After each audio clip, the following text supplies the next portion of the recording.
Hey, welcome back. I'm your host, Michael Rager, here on Now Media Television. Hey, we have a special guest, Saji Salam with CareVenturesCapital. Welcome to Biz Talk, Saji. Very good, thank you. Thanks for having me. Well, we really wanted to ask you a question. How do you get creative in financing, and how do you finance your own investments without using any of your own money? That's a very good question, there are a couple of ways to start investing without bringing in your own money.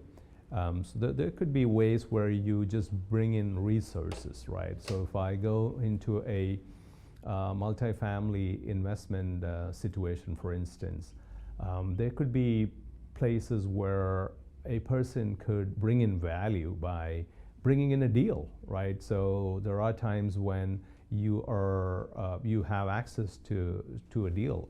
Your uncle is wanting to retire. He's got an apartment with like a 100-unit apartment, and now you have that information, and then you go find other partners who don't have that uncle with this 100 apartment units.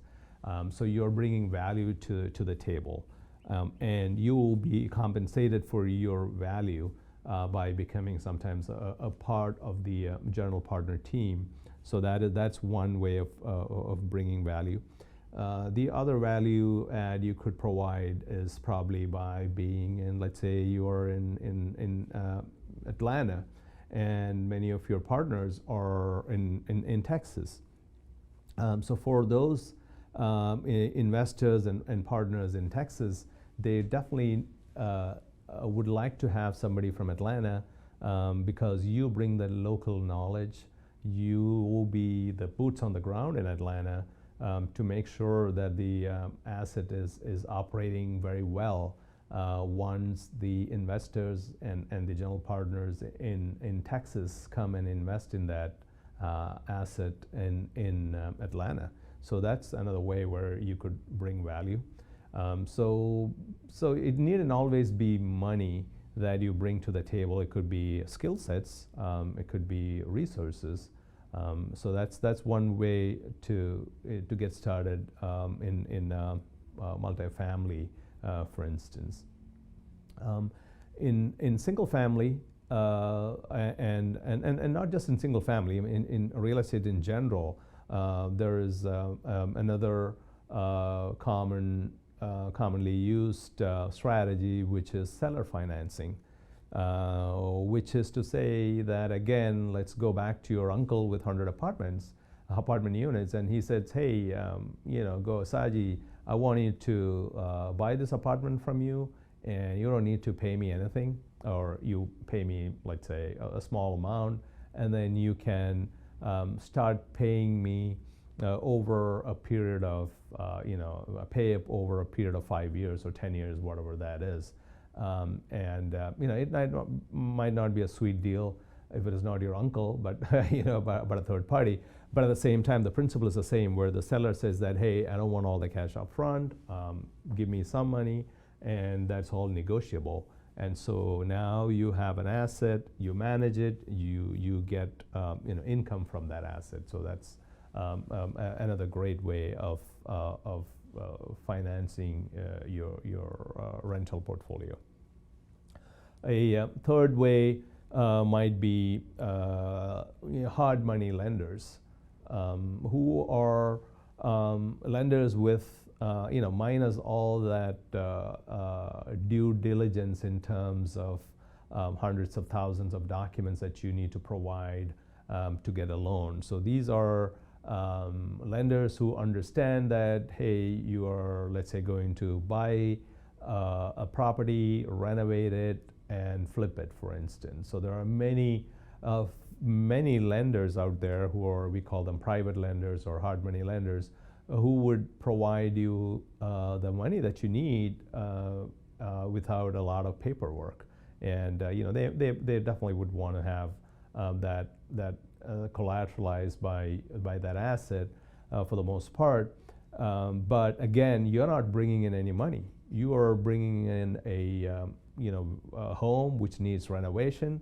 You pull together the team. You bring in the renovation folks, you now renovate the property and you sell it at a profit. And when you sell, you return the money to the lender, the private lender, and you keep part of the profit. So that's another way you could finance your real estate dreams.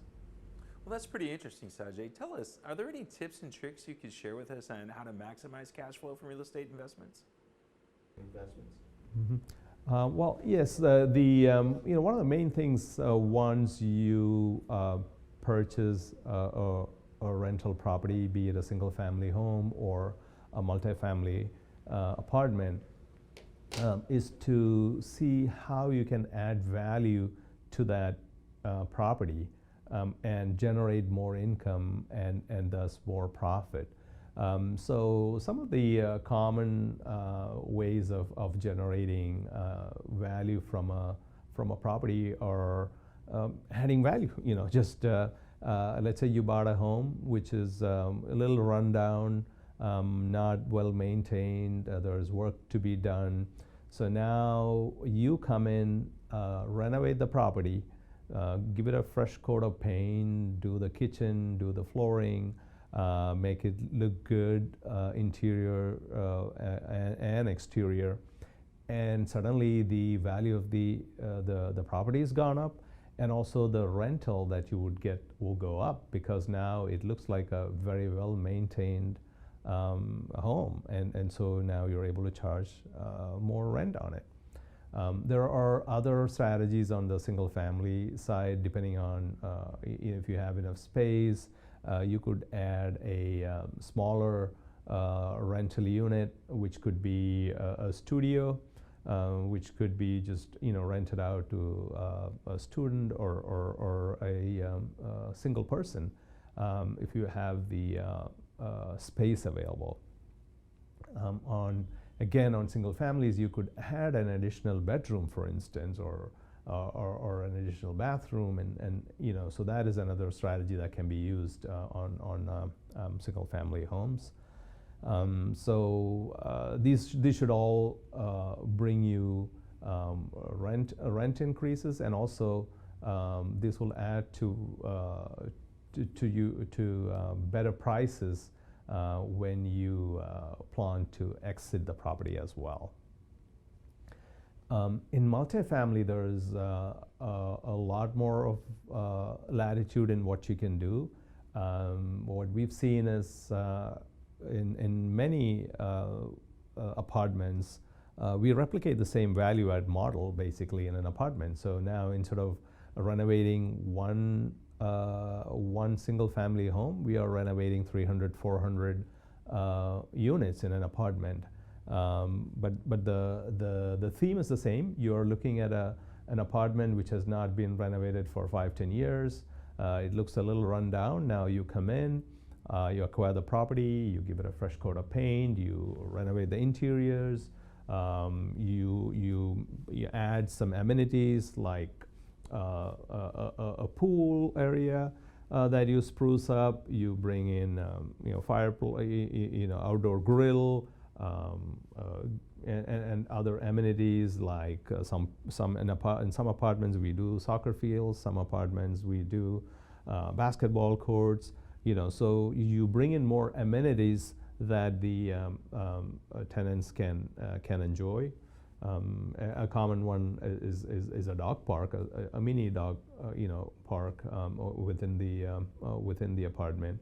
So these are some of the things that you do on the apartments, and if you go further, some other strategies we've seen, and we're seeing more and more of that nowadays, is adding electric charging stations onto your in your apartment.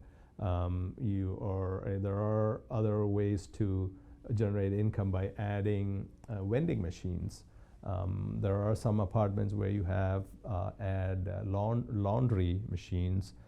So you have a laundromat with many washing machines added, and so you collect income from that. And another common value add income generating strategy in apartments is providing cable and internet services, or even just providing covered parking or reserved parking. So there are several ways to create value on all these assets, and depending on the asset class, it could vary, and it will be good to work with partners who have done this before, so that you're not learning by making mistakes on your own.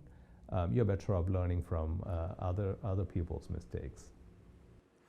All right, so if people want to get in touch with you, how do they contact you or CareVenturesCapital?